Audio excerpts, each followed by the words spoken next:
आज हम बहुत महत्वपूर्ण विषय पर डिस्कशन करेंगे जो कि जियोपॉलिटिक्स में इंडिया और बांग्लादेश के रिलेशनशिप को बहुत अच्छी तरीके से एक्सप्रेस करता है, अभी की सिचुएशन बयां करता है और साथ ही साथ ये बताता है कि भारत आने वाले समय में क्या महत्वपूर्ण फैसले लेगा इस वाले मुद्दे पर।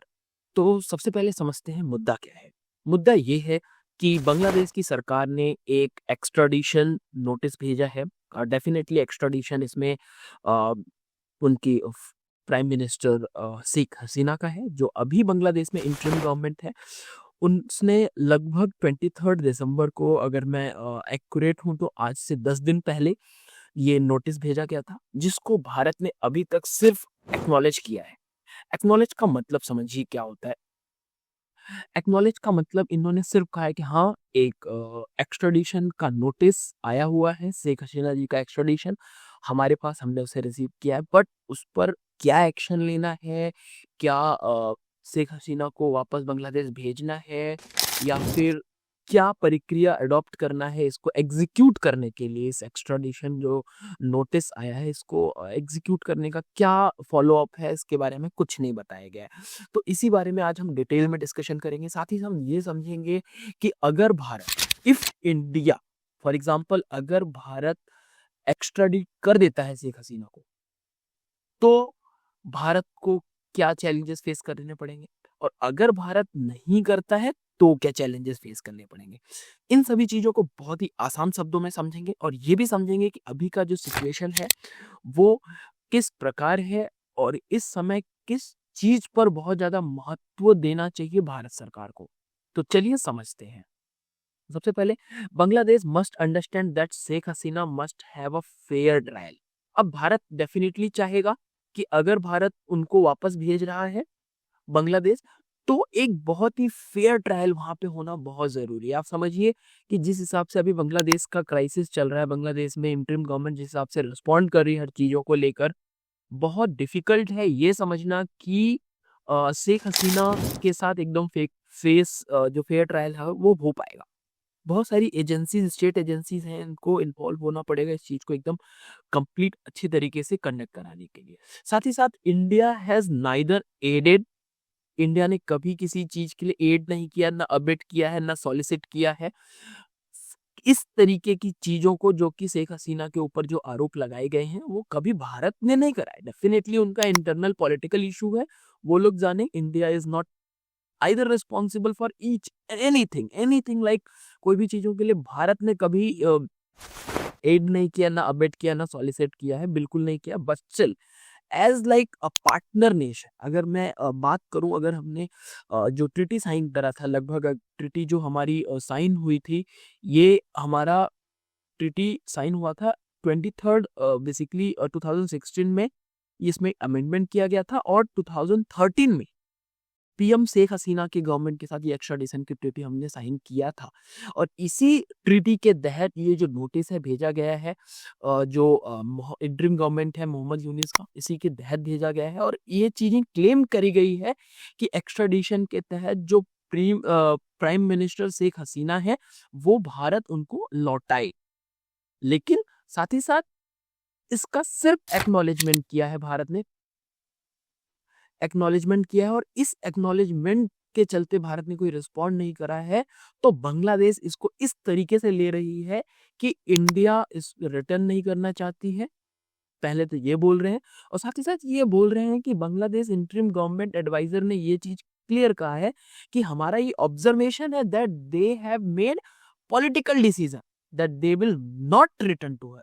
उन्होंने अपना पॉलिटिकल डिसीजन बनाया। उनका कहना यह है कि इंडिया ने ऑलरेडी अपना डिसीजन बना लिया है कि उनको रिटर्न नहीं करना है। साथ ही साथ उन लोगों ने ऐसे, मतलब ये कही कहावत वाली बात को इन्होंने यहाँ पे कोट किया कि हमने ऐसा कहीं सुना है कि जो इस्टेब्लिशिंग, हम जो बेसिकली उनका एक इवेंट था जिसमें उनका मेन एजेंडा था कि establishing new Bangladesh internal reform foreign policy के तहत, इसमें ये बात कही है कि वो चाहते ही नहीं है इंडिया वाले कि शेख हसीना को रिटर्न करें। तो देखिए बात समझते हैं। शेख हसीना को अगर हम इंडिया रिटर्न, मतलब बांग्लादेश, इंडिया अगर रिटर्न कर देती है तो क्या क्या चीजें आएंगी, क्या क्या इश्यूज हो सकते हैं और हमें किस तरीके से इस चीज पर रिस्पॉन्ड करना है, वो समझने वाली बात है। देखिए, सबसे पहले तो लगभग शेख हसीना के ऊपर लगभग 100 प्लस केसेस हैं। अब ये 100 केसेस का साफ मतलब है कि जैसे ही बांग्लादेश शेख हसीना जाती हैं, अगर जैसे ही बांग्लादेश पहुंचेंगी शेख हसीना, उनको डायरेक्ट किल कर दिया जाएगा। ये मान के चलिए आप कि अगर बांग्लादेश की धरती पर शेख हसीना कदम रखती हैं, तो कंप्लीट चांसेस हैं कि शेख हसीना को मार दिया जाएगा। फेयर ट्रायल तो हम एक तरीके से भूल ही जाएं, फेयर ट्रायल तो नहीं ही होने वाला, ऐसा हम अनुमान लगा सकते हैं। बट बट अगर हम देखें क्या क्या केसेस हैं उनके ऊपर, तो सबसे पहले मर्डर के चार्जेस हैं। मर्डर के बहुत संगीन आरोप हैं। और साथ ही साथ एक ग्रोसरी शॉप पर एक मर्डर हुआ था, जिसमें कि डायरेक्ट इसमें इन्वॉल्वमेंट बताया जा रहा है कि शेख हसीना जी का है। बट ये सब पॉलिटिकल है, इसमें क्या सच्चाई है ये बिना ट्रायल के हम यहाँ बैठकर डिस्कस नहीं कर सकते, ना हम बता सकते हैं कि जो भी शेख हसीना के ऊपर चार्जेस लगे हैं वो कितने सही हैं। पर एज अ पार्टनर नेशन होने के नाते, साथ साथ मर्डर के साथ साथ जो जिनोसाइड्स हुए हैं, उसमें भी बताया जा रहा है कि बहुत ज़्यादा रोल है शेख हसीना जी का, और उनको एक्स्ट्राडिट करना चाह रहे हैं और उनको पनिश करना चाह रहे हैं, ऐसा बांग्लादेश गवर्नमेंट, इंटरिम गवर्नमेंट कहना चाह रही है। साथ ही साथ ये भी हमने ये चीज़ देखा है कि शेख हसीना का जो डिमांड है एक्स्ट्राडिशन का, वो कुछ इस तरह से है कि ये एक बायलैटरल इशू है। समझते हैं कि बायलैटरल इश्यूज में क्या हम स्टेप अडॉप्ट कर सकते हैं और इंडियन गवर्नमेंट को किस तरीके से रेस्पॉन्ड करना चाहिए। तो शेख हसीना का एक्स्ट्राडिशन एक बहुत सारे बायलैटरल इश्यूज के साथ होके गुजरता है, जो कि हमारे फॉरेन एडवाइजर ने ये चीजें एक्सप्रेस करी हैं। किस तरीके से करी है वो समझते हैं। India and Bangladesh would pursue while a strong bilateral ties, हम सभी जानते हैं। साथ ही साथ Delhi and Beijing are the prioritize to interim government foreign affairs advisor. माफ कीजिएगा, ये जो इंटरिम गवर्नमेंट के फॉरेन एडवाइजर मैं बता रहा हूँ, ये मोहम्मद तौहीद हुसैन जी हैं। ये बांग्लादेश के हैं। मैंने प्रारंभ में बोला हिंदुस्तान के हैं, तो वो ऐसा नहीं है।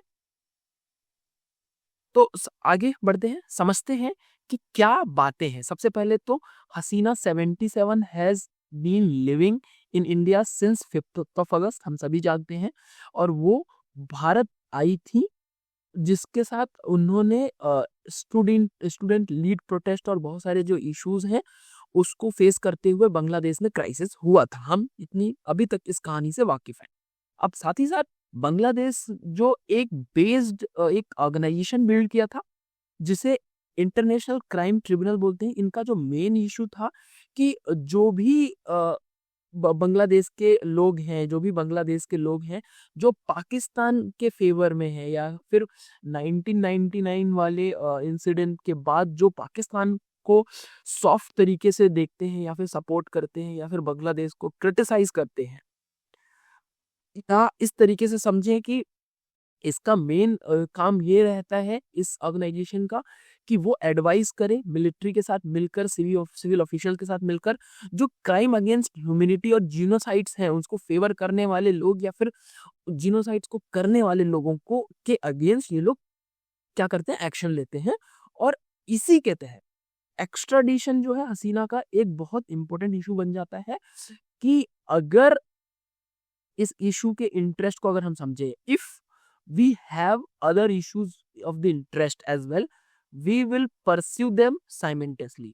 ये साथ ही साथ जो फॉरेन एडवाइजर हैं, फॉरेन अफेयर्स एडवाइजर तोशीम, ये बताते हैं, होशैन बताते हैं कि बहुत सारे क्वेश्चंस और अराइज होते हैं। अगर शेख हसीना को ढाका वापस लाया जाता है तो ये बहुत सारे इश्यूज को और खुलासा किया जाएगा, जिसके तहत एक गवर्नमेंट स्टैब्लिश करने में उनको फायदा मिलेगा। साथ ही साथ वो बोलते हैं I believe both proceed simultaneously.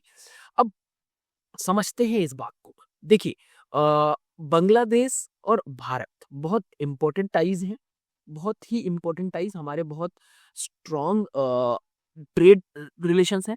अगर इंडिया पॉजिटिव रिस्पॉन्ड नहीं करता है, डेफिनेटली इंडिया नहीं करेगा, India is not going to return any cost, like नहीं करने। आप एक एग्जाम्पल के साथ समझे कि अभी आपने देखा सीरिया में किस तरीके से अल बसर को अल बसर की गवर्नमेंट गई वहां पर, जो तालिबान, वहां पे जो लोग हैं, जो सीरियन अभी इंटरिम गवर्नमेंट फॉर्म हुई है, वो गवर्नमेंट फॉर्म कर लेते हैं और बाद में कहते हैं रशिया से कि रशिया आप अल बसर को वापस भेजो। तो आप मुझे बताइए कि किस हद तक, कितना लगता है आपको कि अल बसर को रशिया छोड़ेगा? कभी नहीं छोड़ेगा, डेफिनेटली। जानते हैं अगर हम ऐसे ही जो शरणार्थी हमारे पास आए हैं, जिसने हमसे असाइलम मांगा है, अगर हम ऐसे छोड़े तो इंडिया की जो वैल्यू है, जो क्रेडेंशियलिटी है, वो डेफिनेटली डिक्लाइन होगी। और भारत कभी भी नहीं चाहेगा कि अपने पार्टनर नेशन को इस तरीके से और अपने पार्टनर लीडर को इस तरीके से ऐसे मौत के कुएं में झोंके, कभी नहीं चाहेगा। तो इसी को देखते हुए इंडियन गवर्नमेंट अभी तक बिल्कुल साइलेंट है, और ये साइलेंट होने का डेफिनेटली रीजन यही है कि इंडिया का जो आने वाला डिसीजन होगा वो बहुत अच्छी तरीके से कोऑर्डिनेट करके आगे लेके जाना है, और इसको इस तरीके से एस्टेब्लिश करना है ताकि हमारे टाइज भी बहुत अच्छी तरीके से बने रहें, और साथ ही साथ हम एक स्ट्रॉन्ग रिलेशनशिप फॉर्म करें और एक बीच का कोई रास्ता निकालें। तो अभी हमारा कोई फाइनल डिसीजन नहीं आया है। जैसे ही आने वाले समय में गवर्नमेंट की तरफ से या फिर हमारे मिनिस्ट्री ऑफ अफेयर्स की तरफ से कोई इन्फॉर्मेशन आता है, हम डेफिनेटली आपको इन्फॉर्म करेंगे। तब तक के लिए बने रहिए, और आप कमेंट करके डेफिनेटली हमें बताइए कि क्या भारत को एक्स्ट्राडिट करना चाहिए कि नहीं करना चाहिए, या भारत अगर बांग्लादेश शेख हसीना को वापस बांग्लादेश भेजती है तो ये किस हद तक सही होगा, और इंडियन और बांग्लादेश के रिलेशनशिप पे इस पे क्या इफेक्ट पड़ेगा। तब तक के लिए धन्यवाद, मिलते हैं नेक्स्ट वीडियो में।